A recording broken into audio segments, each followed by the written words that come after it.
everyone, and welcome back to my channel. This is your digital classroom and I am Deepika. Today we are going to read and understand a story written by one of the most famous writers in India, Ruskin. Yes, so the name of the story is A Face in the Dark. The name of the story is itself so intriguing that you probably get an idea that what kind of story it is going to be, isn't it?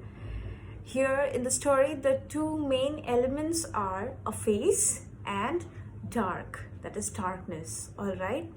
So the moment you read the story, the name of the story, you understand and you get curious to know what is there inside the story.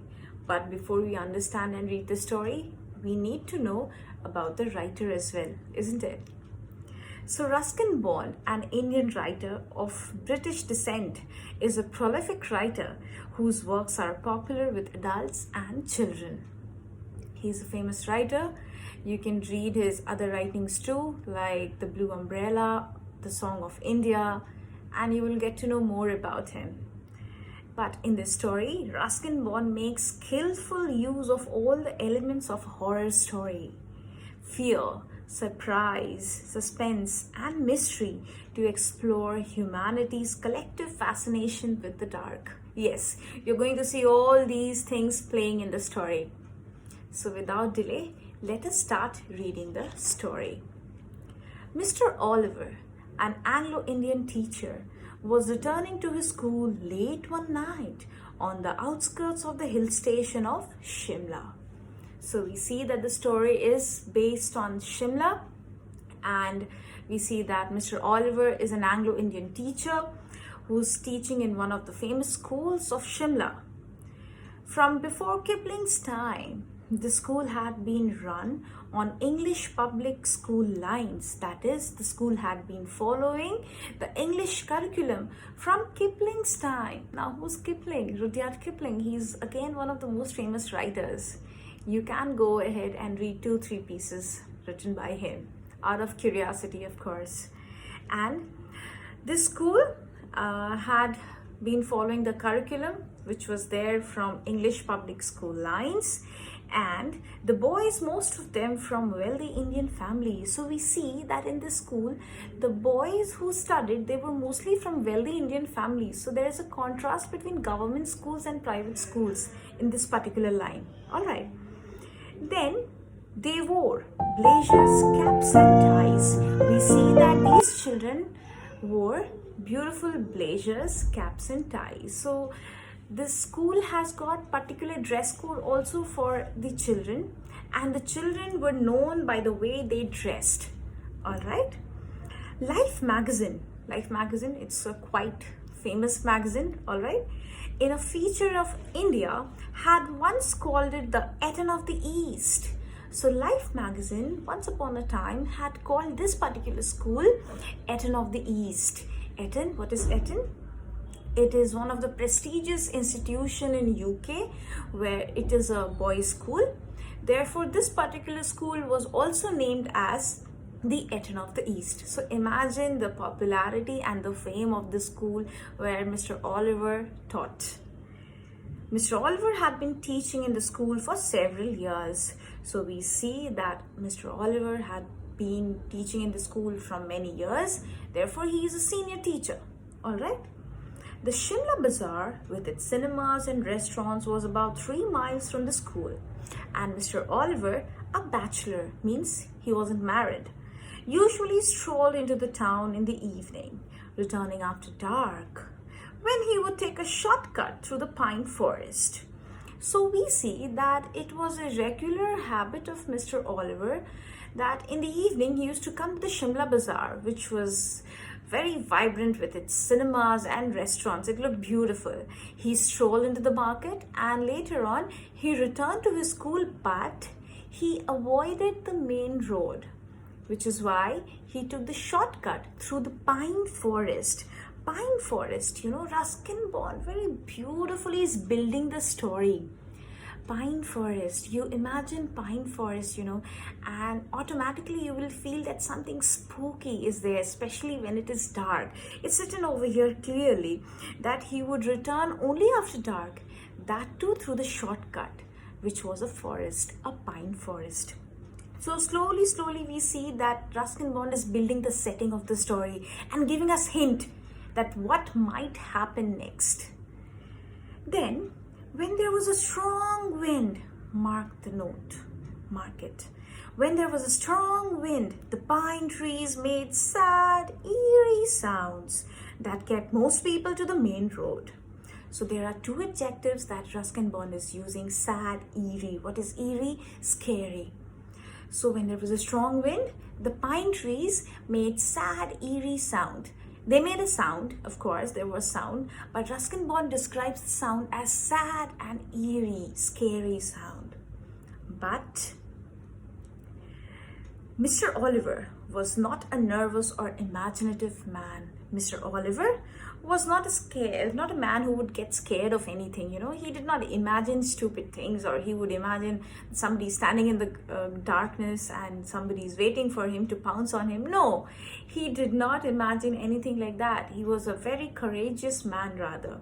That's what the writer tells us. He carried a torch, and it's clean. The batteries were running down. Now, he used to carry torch because the forest, of course, it does not have light. So he used to carry torch, but on that particular day, the batteries of his torch were running down. So what happened? The light which came out of the torch to illuminate the road, the path, it was flickering. It wasn't that strong which would illuminate the entire path. Why? Because the batteries of his torch were running down. Alright, then when its flickering light fell in the figure of a boy who was sitting alone on a rock, Mr. Oliver stopped. What happened? He was going through the forest, but the flickering light of his torch fell on the figure of a boy who was sitting on a rock. And Mr. Oliver stopped. He's a teacher. And he saw a boy over there, and that too, the moment he looked at the boy, he understood that yes, he is from the same school where he teaches. So he said, boys were not supposed to be out after dark. He understood the boy is from the same school. Therefore, he thought that boys at this point of time are not allowed to be here or anywhere after dark. They are not allowed to go out. So what he said, "What are you doing out here, boy?" asked Mr. Oliver sharply, moving closer so that he could recognize the miscreant, the offender, the person who has done some wicked thing. He went close to the boy so that he can find out what is the wicked thing going on, what has the boy done, that he is out here, that he is here doing something or not. So he went closer. But even as he approached the boy, Mr. Oliver sensed that something was wrong. Something was not correct, that he had understood. The boy appeared to be crying. His head hung down. He held his face in his hands, and his body shook convulsively. Suddenly his body shook. He was not showing his face. His head was hung down. And Mr. Oliver could understand that the boy appeared to be crying. It was a strange, soundless weeping. He was crying, but Mr. Oliver could not feel it, could not hear it. But his body actions, the way he was weeping, his body was shaking. Mr. Oliver understood that something is wrong, and the boy is crying. This made Mr. Oliver feel distinctively uneasy. He started feeling that something is wrong. His way of thinking started to change. Probably he was feeling spooky. The atmosphere, the environment made him feel distinctively uneasy. "Well, what's the matter?" he asked. his anger giving way to concern. What did he do?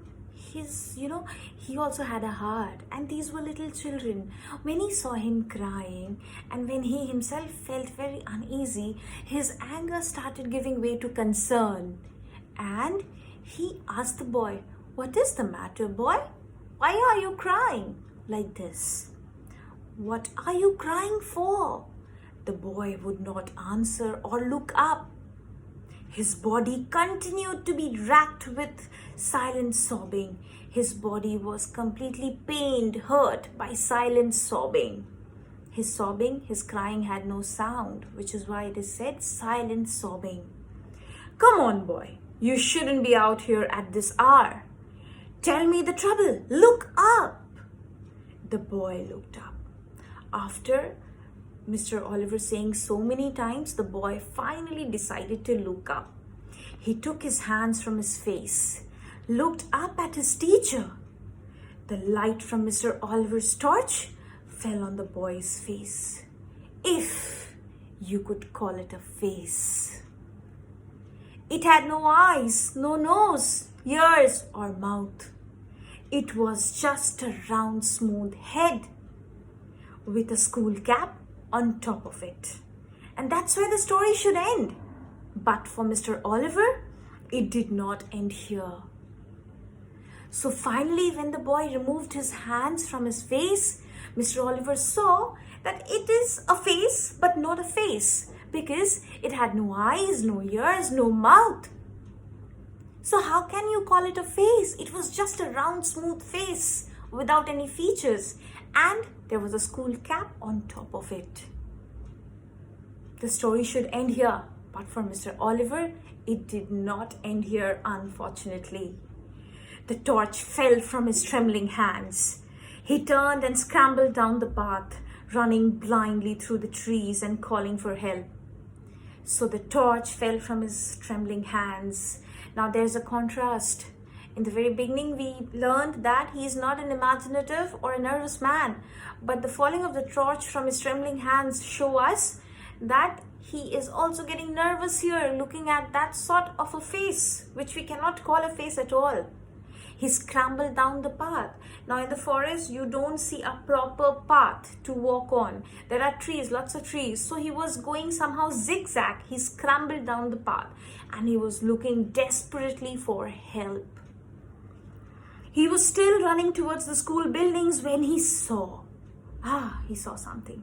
A lantern swinging in the middle of the path. So finally there was help, and he saw a lantern swinging in the middle of the path. Mr. Oliver stumbled up to the watchman. Who was it? He was the watchman.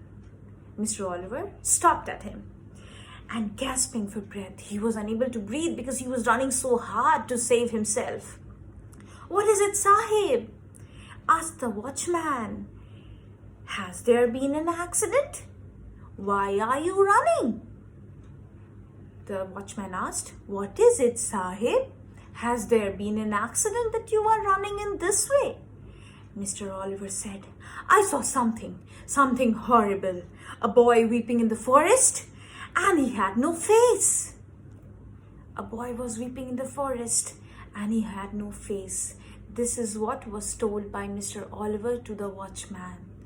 The watchman listened to him carefully, and then he questioned him back. "No face, Sahib? No eyes, nose, mouth? Nothing? Do you mean it was like this, Sahib?" The watchman raised the lamp to his own face, if you could call it a face. The watchman had no eyes, no ears, no features at all, not even an eyebrow. Imagine, it was just the same sort of face he saw again, and this face did not even have an eyebrow. And that's when the wind blew the lamp out. Just then what happened? There was a strong wind, and the lamp that the watchman was holding was blown out. And the story ends here. The story is definitely an open-ended story because we can interpret it in our own ways, right? We can either think that Mr. Oliver, he got unconscious, he fell down, then he woke up the next day, probably he found himself safe, or it can go other way around also. He probably died, or it was just his imagination. Like, in the second paragraph we read that Shimla Bazaar was famous for its cinemas and restaurants. Probably Mr. Oliver had watched a movie in the evening, and the movie was a horror movie. Probably that thing was going on in his mind when he was returning through the forest, and it was simply his hallucination. So there are a lot of things, lot of interpretations of this story, but I believe you have understood the main part of the story, the theme of the story. All right, and I believe you have enjoyed reading the story with me. So if you have liked it, do not forget to subscribe or like the video. All right, children, see you soon. Take care and thank you.